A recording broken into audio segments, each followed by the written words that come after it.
Hello and welcome to Agric today on ARSN Television, Mabushi, Abuja, Nigeria. I am Khadija Oluwatoyin Amin.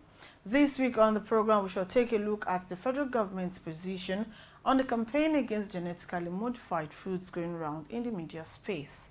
The Executive Secretary of the Agricultural Research Council of Nigeria, Professor Garba Hamidu Sharubutu, reiterated the safety of genetically modified crops released by the federal government.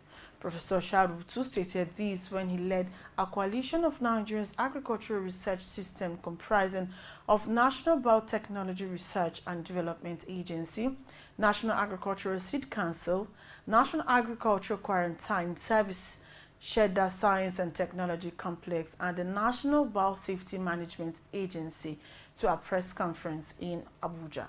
The government focal agencies for the regulation of GMOs unanimously affirmed that the safety and benefits of genetically modified crops is intact.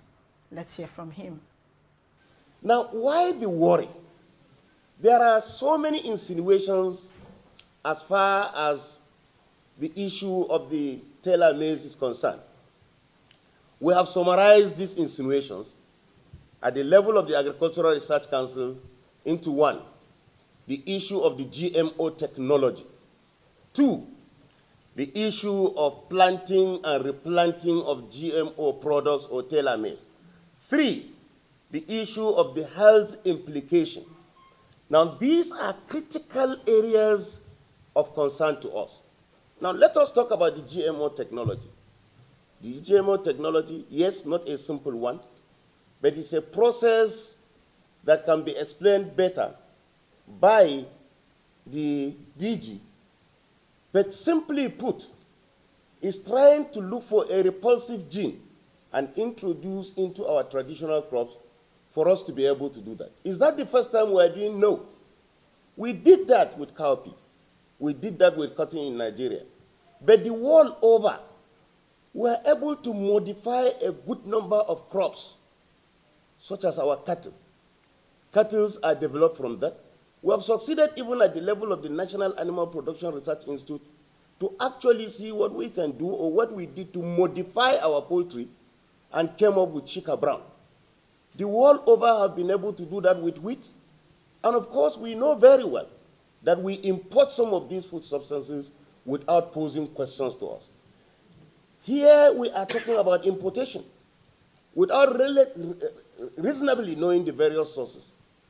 But this technology that has come is actually developed by us, promoted by us, and released by us. The scientists at the Institute for Agricultural Research of the Ahmadu Bello University took the front burner in order to research into this. For the avoidance of doubt, they are Nigerians, born, bred, sponsored, and trained by the money of Nigerians. And as such, I do not see anywhere they can make a deliberate attempt to kill this country. Secondly, the mere fact that we have a control of our technology means we should be able to take control of whatever is there. Thirdly, the Nigerian government, in its wisdom, has decided that technology cannot just come from my laboratory, and that is the research institute, direct into the hands of the farmers. In its wisdom, the country has put in place so many checkpoints where at any point before it reaches the release point, that can be reversed.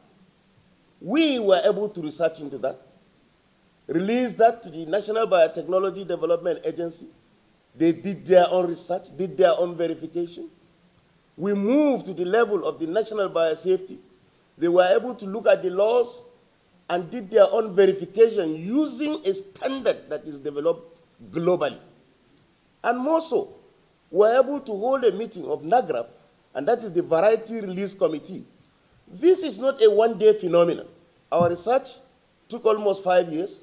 Then it moved into NABDA that would give them over 3 years. MBMA will take maybe 1 year. And then it gets to the Variety Release Committee that will use about 3 to 4 years in order to research into this. These are all agencies run by trusted Nigerians. Nigerians that have equal concern for safety Nigerians that believe that the President Bola Ahmed Tinubu food security program is well protected. Having done that, this was released to the farmers. And these products are released under control based on the recommendations of the National Biosafety Management Agency, controlled because the early generation seed is supposed to be maintained by us, released by us to competent farmers before they are being multiplied by selected individuals and then supervised in terms of reproducing them under the mandate of the National Agricultural Seed Council. Having said that, I move to the second point that is talking about planting and replanting.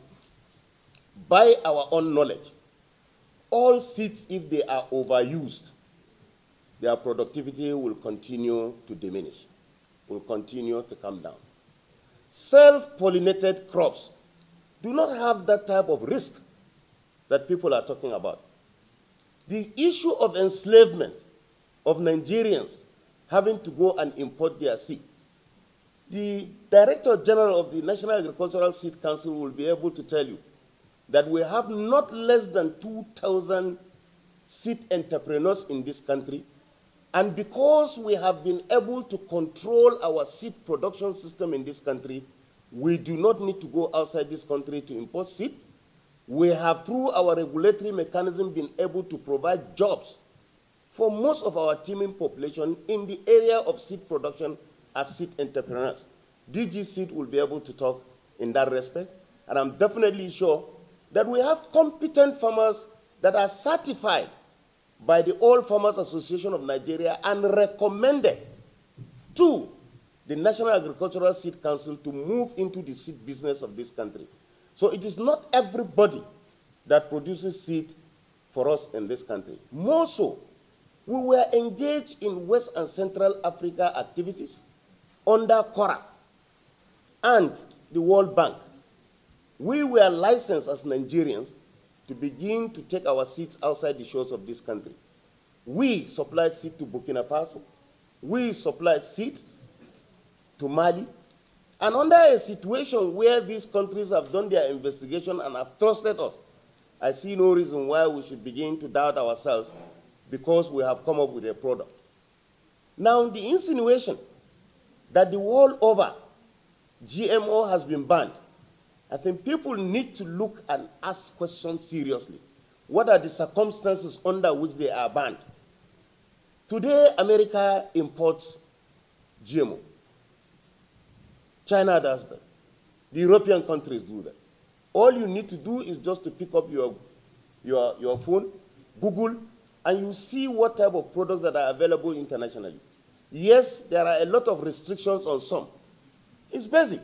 Once you do not go through the various mechanisms set in place by government to try and verify most of the products that are coming from the laboratory, definitely you are expected to have some ban. Let me also go to the health implications.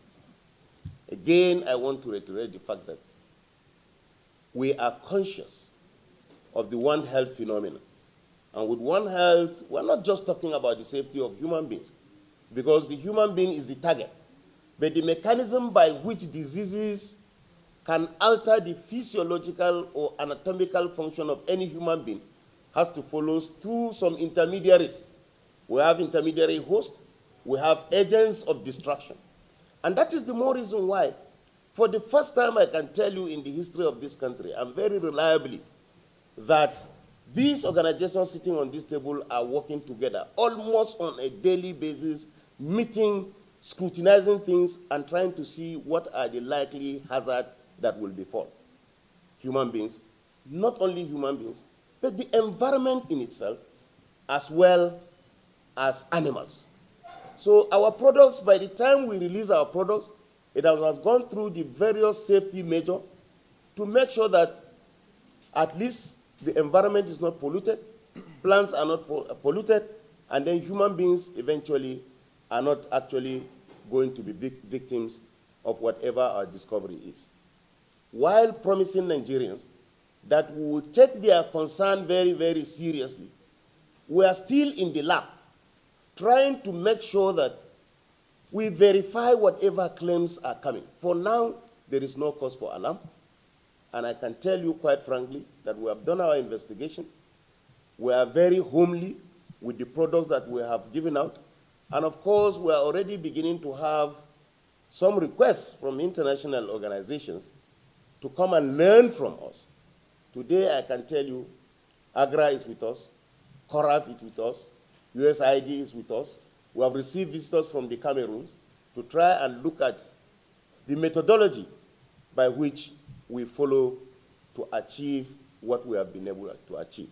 I want to thank you most sincerely for listening to me and to take a trust that I am a Nigerian, fully committed to the safety of this country.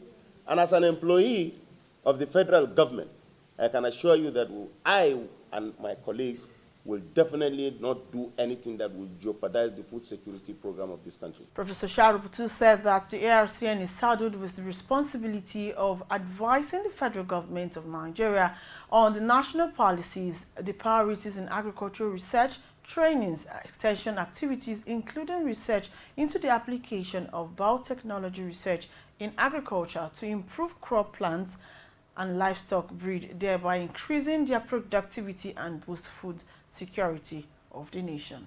Let's take a listen. Nigeria, a body under the supervision of the Federal Ministry of Agriculture and Food Security, mandated to advise the government on the subject matter of Agric research, Agric training, and agricultural extension services. The Agricultural Research Council of Nigeria superintends over 16 agricultural research institutes, each with a specific mandate given to it. And the mandate is very, very clear. The mandate is for those agricultural research institutes to research into genetic improvement of our traditional crops, as well as value addition for all of them in terms of storage, in terms of the facilities to be provided to cultivate them. Now, the subject matter of genetic improvement is at the front burner. And why do we want to do this? In the wisdom of those of us who are researchers. Our researches for genetic improvement are focused mainly on 4 subject areas. 1, drought resistance. 2, flood resistance. 3, fighting disease. And then improving productivity. We all know the subject matter that has led to the low productivity of our crops in this country, including livestock and fish. The major factor to be addressed is that of input. And even among the inputs, the major factor to be addressed is the seed. Seeds are actually researched into by the various agricultural research institutes. They are promoted and verified by various agencies of government as they are being put in place. Just at the beginning of the year, the agricultural research system, including, of course, the research institutes under the ARCN, the National Biotechnology Development Association, the National Biosafety Management Agency, and the Seed Council were collaboratively able to come up with about 23 varieties, 4 of which were the tailor maize. Why the tailor maize is important to us is because of the devastating losses that we actually and farmers incur in the process of production. While other countries are battling with post-production losses, or what you call post-harvest losses, Nigerians farmers are dealing with both production and production losses. And one commodity that is of utmost importance to us in Nigeria is the maize. Why? Because animals and human beings put together a lot of pressure on the maize, and the productivity of our maize has been very, very low. And in order to address this issue, we decided to look into the subject matter of how to control the diseases, because that is the #1 problem. And of utmost importance to us is the disease called the fall armyworm, which devastates our production. Worst of all, this fall armyworm will always strike at the time you have already spent a hell lot of money. If it were at the point of germination, we would have saved money. But this happens at the point the maize is beginning to tassel and the cobs are beginning to form. By implication, you have spent money in tilling the soil or the land. You have made all preparation. You have also spent money in spreading herbicides. You have spent money in seeding. You have spent money in weeding or herbicides application. So half of the money you are supposed to expend on the production of your farm must have been spent at the time the tailor maize come into being. Now, going from the experience of other nations, and of course Nigeria, I would like us to reflect that there are some plants behind our houses that dispel mosquito. And these plants are all over the place. These plants do not kill mosquito. They repel mosquito. So the same technology we are beginning to apply, say let us look for those ingredients from among some of the living things that will also dispel the fall armyworm. What I am saying here is that the fall armyworm does not need to come close to that maize plant before it is repelled. Contrary to the idea or the speculation that the insects or the fall armyworm will have to enter the maize before it's being killed. No, it's a repulsion of those insects and worms that is supposed to destroy our plant. Other heads of agencies at the event allayed the fears of Nigerians on the rumors of GMO being bad. They say Nigeria as a nation would not jeopardize the well-being of its citizenry. Genetically modified organisms represent a crucial advancement in the field of biotechnology, offering a myriad of benefits that span across agriculture, food security, health, industry, and of course, the environment.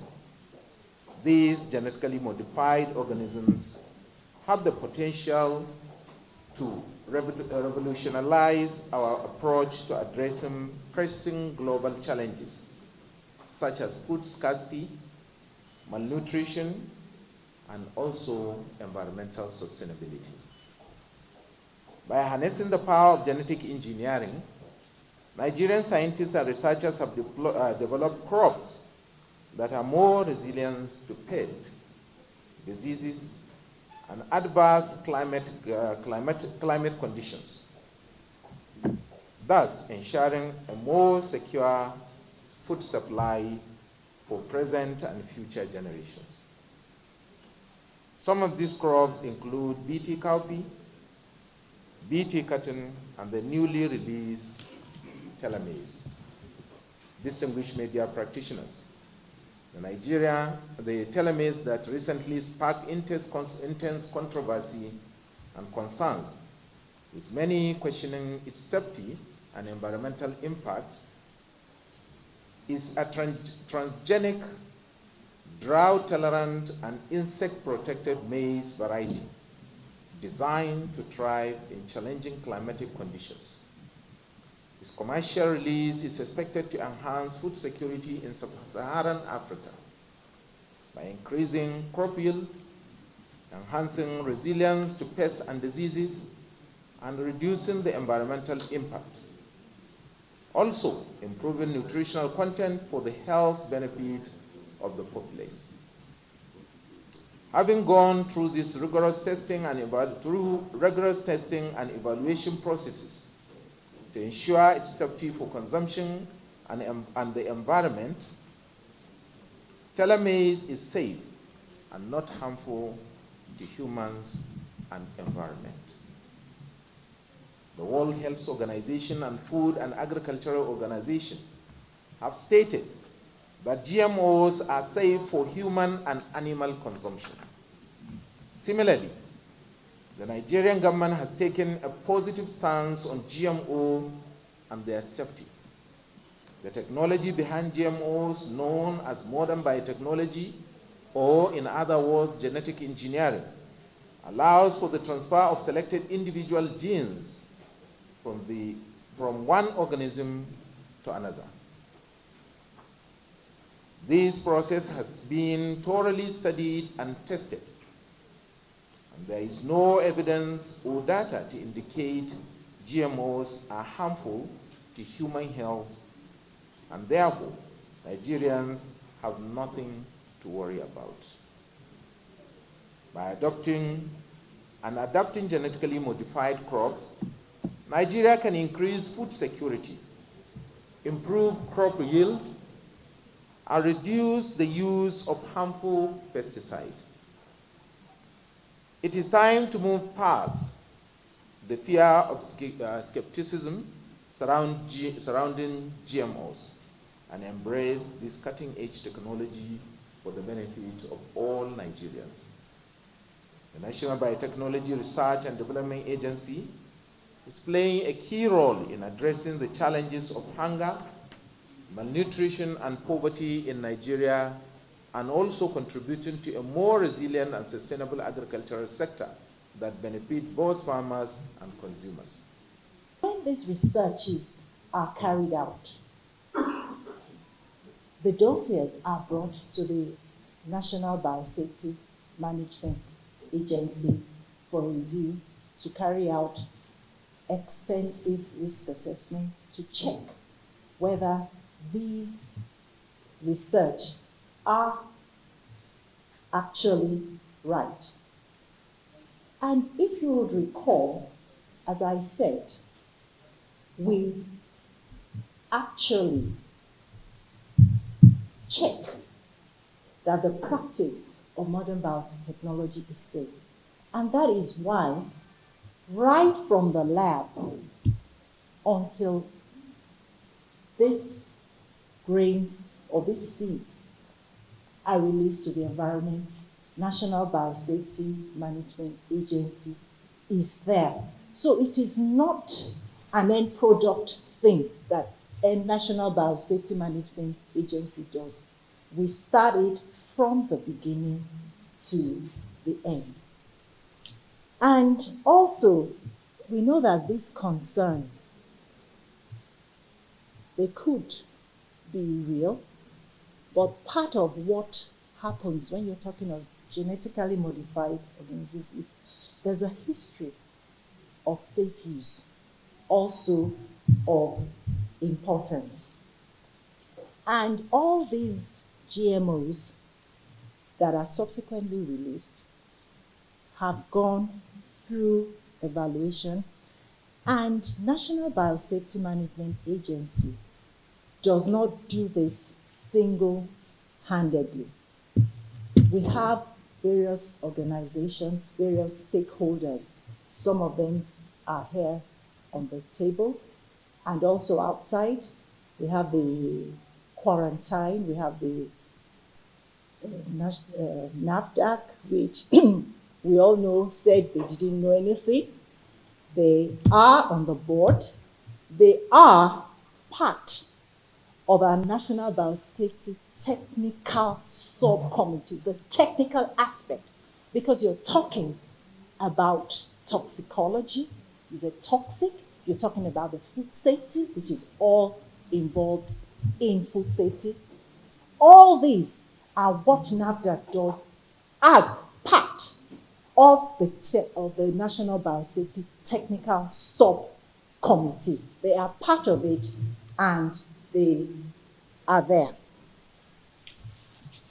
So we have been able to approve basically 3 crops. We have the BT cotton, we have the teller maize, and we also have the PBR cowpea.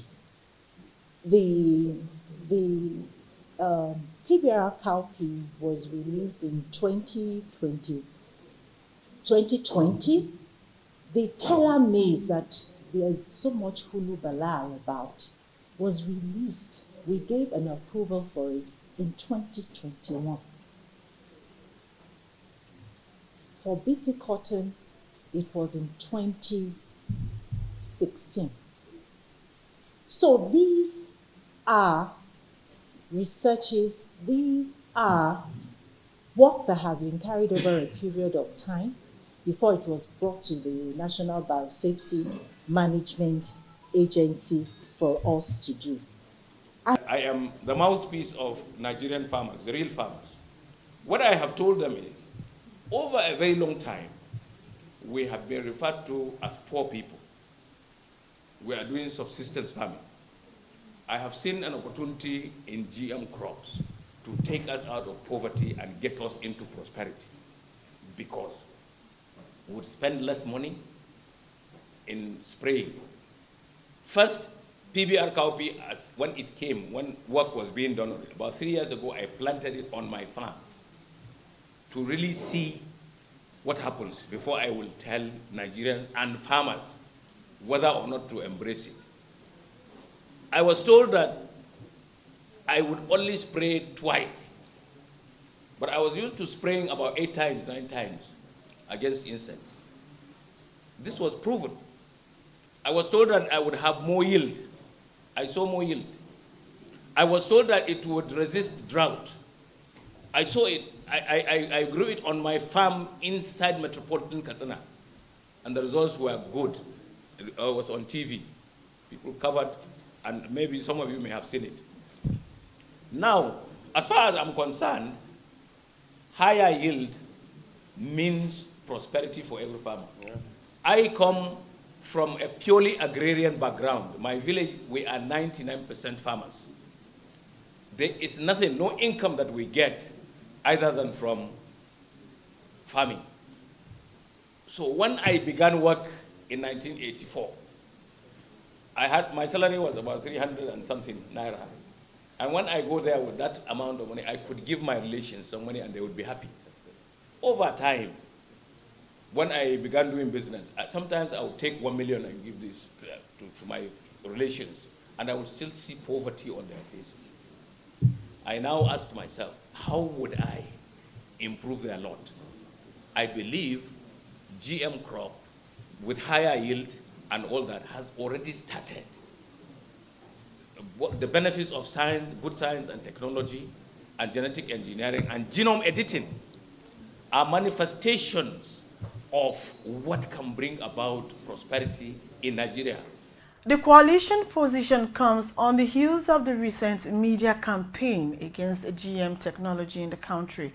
The group noted that the campaigners were bent on turning the country into a dumping ground for GMOs produced in other countries, negating the huge manpower available in the country. That's where we draw the curtain for this week. I hope you're ably educated by this episode. Join us again, same time, same station next week. I remain your host, Khadija Oluwatoyin. Bye for now.